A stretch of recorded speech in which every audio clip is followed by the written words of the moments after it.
Hello students, कैसे हैं आप सब। मैं हूं एसपी शर्मा और स्वागत है आपका आपके अपने चैनल में और एक नए टॉपिक के साथ।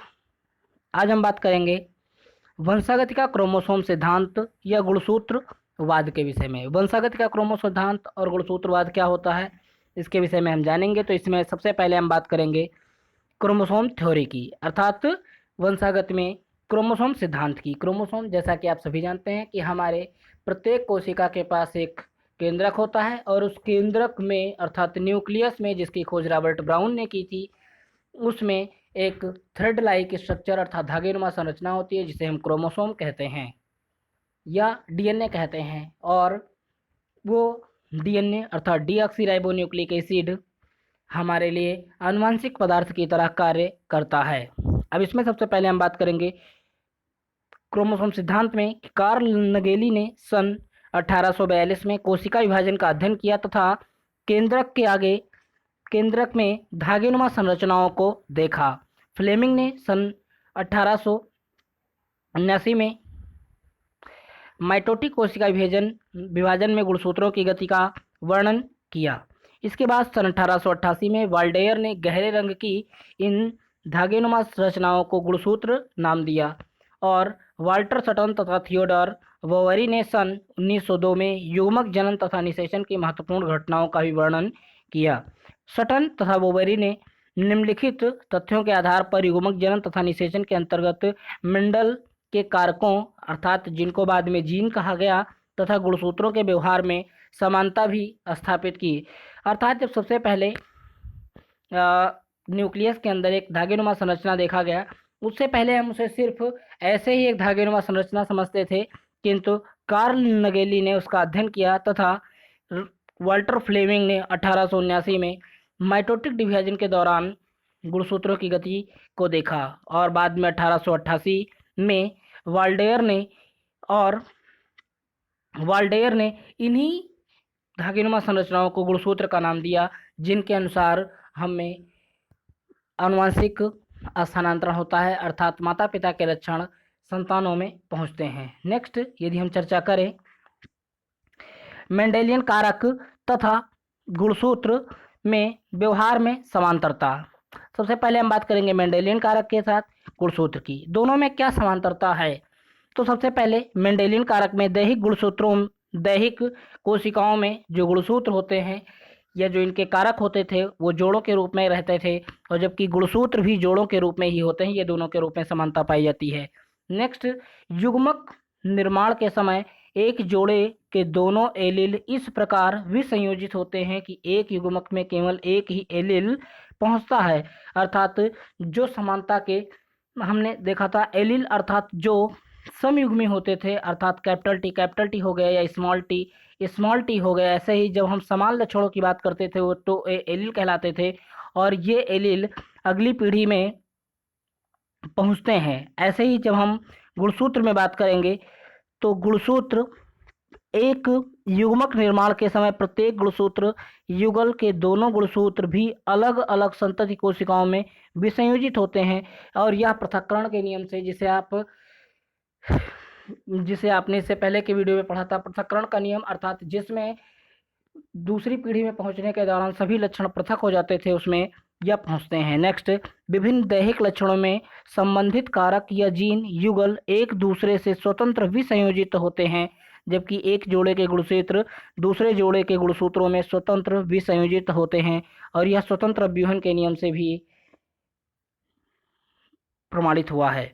नेक्स्ट, यदि हम बात करें कि प्रत्येक युग्मक में एक लक्षण के लिए केवल एक कारक या एक एलील होता है, ऐसे ही प्रत्येक युग्मक में प्रत्येक समजात गुणसूत्र या युगल में से केवल एक गुणसूत्र होता है। नेक्स्ट, युग्मनज में प्रत्येक लक्षण के लिए दो एलील होते हैं, एक नर शुक्राणु से अर्थात नर से तथा दूसरा मादा से प्राप्त होता है। और माता पिता से नर के अंडाणु और शुक्राणु द्वारा एक जोड़ी का एक एक गुणसूत्र युग्मनज में पहुंचता है, जिससे उसमें गुणसूत्र युगल बनते हैं। नेक्स्ट, यदि हम बात करें इसी के आधार पर कि अपनी खोजों के आधार पर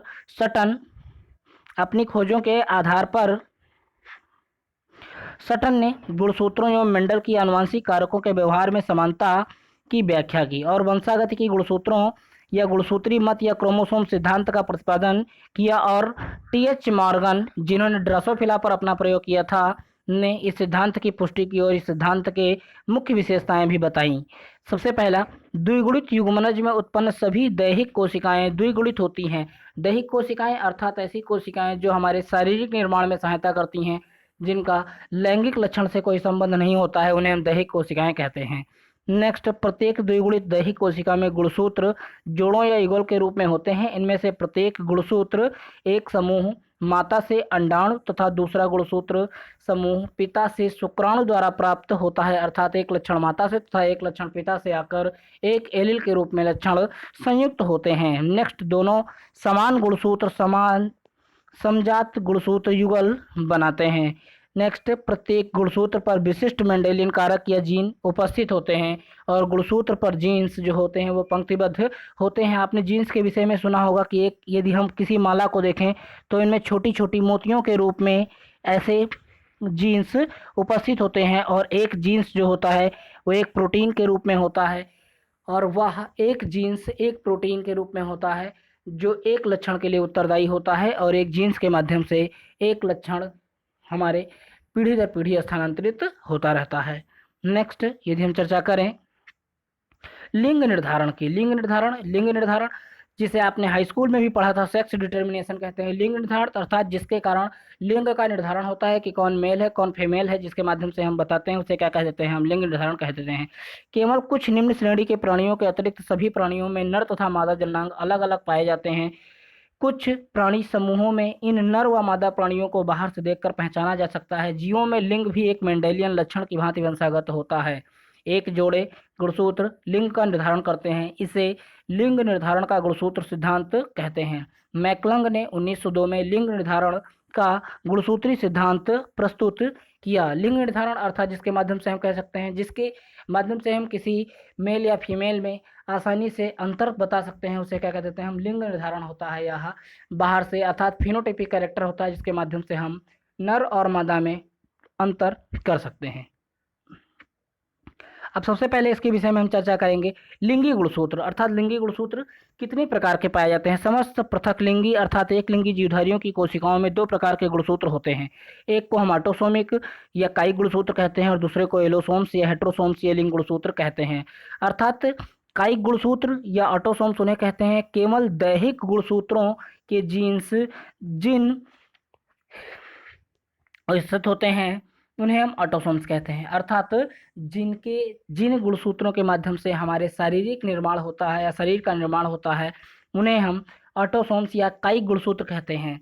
जबकि एलोसोम्स या हेट्रोसोम्स या लिंग गुणसूत्र का मतलब ये लिंग निर्धारण करते हैं अर्थात जिनके माध्यम से मेल तथा फीमेल में बाइफर्केशन होता है उसे हम लिंग गुणसूत्र कहते हैं। इनमें यक्स गुणसूत्र स्त्री के लक्षण उत्पन्न करता है जबकि वाई गुणसूत्र निष्क्रिय होता है और नर लक्षणों को उत्पन्न करता है। अतः संतानों में लिंग युग्मकों के निषेचन के साथ ही निर्धारित हो जाता है। लिंग निर्धारण के लिए विभिन्न जंतुओं में निम्नलिखित गुणसूत्री प्रारूप भी पाए जाते हैं। जैसे अब इसमें हम बात करें, सबसे पहला आ गया कि यक्स और यक्स वाई गुणसूत्रों द्वारा लिंग निर्धारण होता है।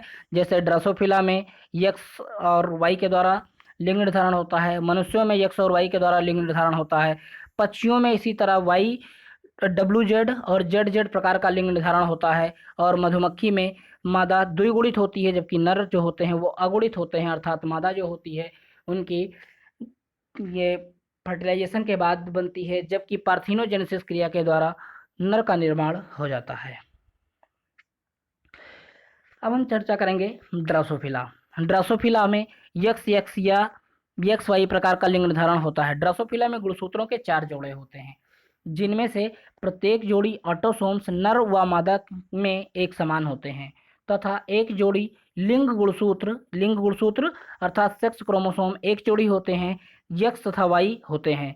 नर ड्रोसोफिला में इनको यक्स वाई तथा मादा में यक्स द्वारा प्रदर्शित करते हैं। इस प्रकार नर ड्रोसोफिला का कैरियोटाइप 6+XY तथा मादा का 6+XX होता है।